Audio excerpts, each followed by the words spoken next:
ایک شخص حضور اقدس صلی اللہ علیہ وسلم کی خدمت میں حاضر ہوا۔ وہ صحابی تھے۔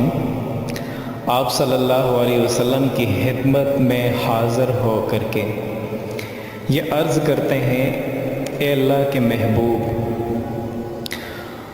میرے حالات اس قدر ٹائٹ ہو چکے ہیں اور غربت اس قدر مجھ پر آ چلی ہے کہ میرے ارد گرد معاشرے میں رشتہ دار تو دور دور رہا کرتے تھے، جو ارد گرد کے ہمسائے تھے انہوں نے بھی مجھ سے کنارہ کشی اختیار کر لی۔ اور یہ ایک ایسا لمحہ ہوتا ہے کہ جب انسان غربت کے دائرے میں داخل ہو جاتا ہے تو پھر نہ کوئی وہاں رشتہ دینا پسند کرتے ہیں اور نہ ہی رشتہ لینا پسند کرتے ہیں۔ اس انسان کو بالکل ایک کنارے سے لگا دیا جاتا ہے، اور ایسا انسان جب بالکل کنارے سے لگا دیا جائے پھر خوشی غمی میں کوئی بھی اس کا ساتھ نہ دے تو اس کے دل پہ کیا گزرتی ہے یہ میرا رب جانتا ہے اور وہ بندہ جانتا ہے۔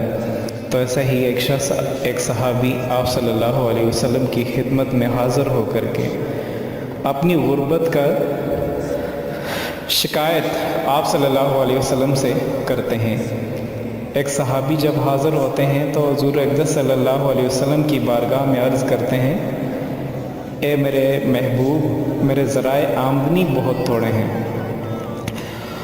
تو میرے لیے کوئی دعا کی دیجئے، کوئی مجھے وظیفہ بتا دیجئے، کوئی نسخہ بتا دیجئے۔ تو آقا کریم صلی اللہ علیہ وسلم نے جو انہیں نسخہ بتایا وہ سنے۔ فرمایا، جب گھر جاؤ تو گھر والوں کو السلام علیکم کہہ دیا کرو۔ یہ کتنا سوکھا نسخہ ہے اور کتنا اچھا وظیفہ ہے، گھر والے بھی خوش، اللہ اور اس کے رسول بھی خوش۔ اس کے مرتبہ ایک مرتبہ سورہ اخلاص پڑھ لیا کرو، غربت توڑ نسخہ۔ جب بھی گھر جاؤ السلام علیکم، اس کے بعد ایک مرتبہ سورہ اخلاص۔ اور میرے حضور اقدس صلی اللہ علیہ وسلم نے فرمایا کہ کبھی ایسا ہو کہ تو گھر جائے، گھر میں کوئی بھی موجود نہ ہو، تو فرمایا یہ عادت چھوڑنا نہیں، فسلم علیہ، پھر مجھے سلام کہہ دینا۔ وہ اپنے نام لیواؤں کو تنہا چھوڑ دے، کم ہے، جہاں ہم دم نہ ہو کوئی وہاں سرکار ہوتے ہیں۔ فرمایا میں نے عمل شروع کر دیا، جب گھر جاتا تو السلام علیکم، اس کے بعد وعلیکم السلام کے بعد میں سورہ اخلاص پڑھ دیتا ہوں۔ اس عمل کی برکت کی وجہ سے میں نے تو امیر ہونا ہی ہونا تھا، میرے ہمسائے بھی امیر ہو گئے۔ تو اس وجہ سے اللہ پاک ہر حال میں رزق عطا فرماتے ہیں۔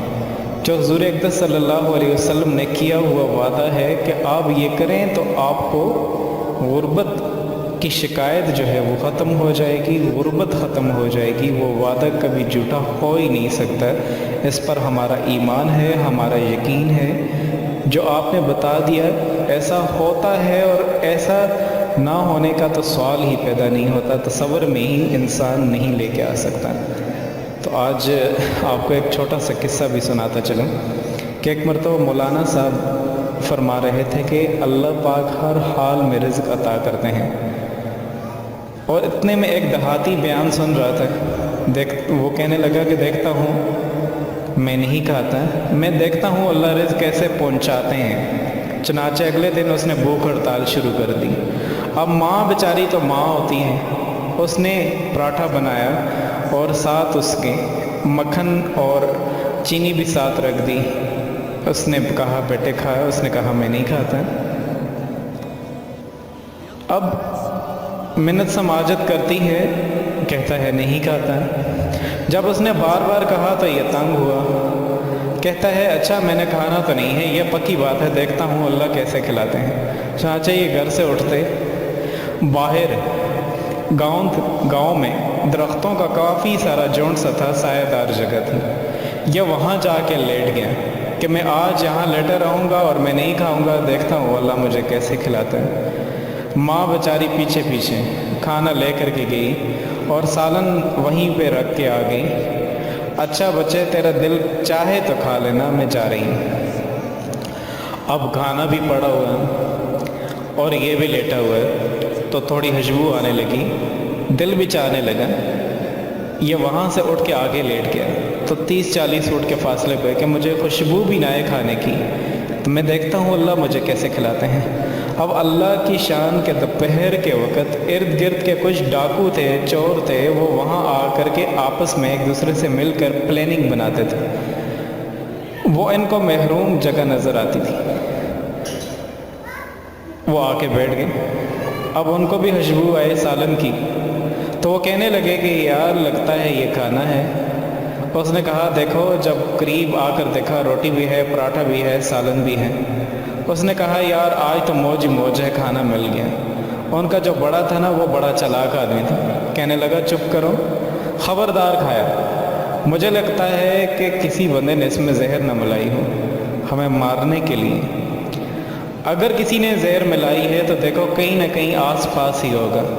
چنانچہ اب انہوں نے اسے ڈھونڈنا شروع کر دیا تو ایک طرف یہ صاحب لیٹے ہوئے تھے، انہوں نے بالوں سے پکڑ لیا، پکڑ کے لے آئے، اور تم نے اس میں زہر ملائی ہے؟ کہنے لگا نہیں میں نے تو نہیں ملائی۔ کیوں تم نے یہاں رکھا؟ چپ، لگتا ہے کوئی نہ کوئی چکر ہے۔ اچھا اسی کو کھانا کھلاؤ۔ کہتا میں نہیں کھاتا۔ اب ان کو پکا یقین ہو گیا، کھاؤ، یہ کہتا میں نہیں کھاتا۔ اچھا تم ہمیں کھلانے کے لیے لایا تھا، لگاؤ اس کو 2 جوتے۔ اب اس کو جوتے بھی پڑ رہے ہیں اور اس کو کہہ رہے ہیں کھاؤ۔ پہلے تو کہتا تھا نہیں کھاتا نہیں کھاتا، جب پتہ چلا کہ یہ تو جوتوں کی کوئی حد ہی نہیں، کہنے لگا معاف کر دے جی میں کھاتا ہوں۔ خیر اس نے پورا واقعہ سنایا اور ان کے سامنے بیٹھ کے روٹی بھی کھائی، انہوں نے چھوڑ دیا۔ اب ٹکا کے جو مار پڑی تھی نا، تو جسم پہ جوتوں کے نشان۔ اب بیچارہ دردوں کے ساتھ گھر واپس آیا۔ خیر ماں نے دیکھا، چپ کر گئی۔ اب یہ اگلے دن میں انتظار میں، اگلا دن جمعہ ہوا، پھر مولانا صاحب نے تقریر کی۔ انہوں نے کہا دیکھو اللہ پاک رزق پہنچاتے ہیں اور اللہ پاک بندے کو ہر حال میں اس کا رزق عطا کرتے ہیں۔ جب انہوں نے بیان کر لیا نا، نماز پڑھ لی، تو یہ مولانا صاحب کے پاس گیا، کہنے لگا مولانا ادھورے مسئلے نہ کیا کریں۔ انہوں نے کہا ادھورے کیا؟ میں تو پورے مسئلے کرتا ہوں۔ نہیں پورے نہیں، آپ ادھورے مسئلے کرتے ہیں۔ ادھورے مسئلے کیا؟ کہنے لگے جی آپ نے پچھلی دفعہ کہا تھا کہ جس کا رزق کو اللہ پاک اسے پہنچا کے رہتے ہیں۔ کہا یہ پوری بات تو ہے؟ کہتا ہے نہیں یہ پوری بات نہیں ہے، پورا مسئلہ یہ ہے کہ جس کا رزق ہو اللہ اس کو پہنچا کر رہتے ہیں، اور جو رزق نہ کھانا چاہے اللہ پاک جوتے مار مار کے بندے کو کھلاتے ہیں۔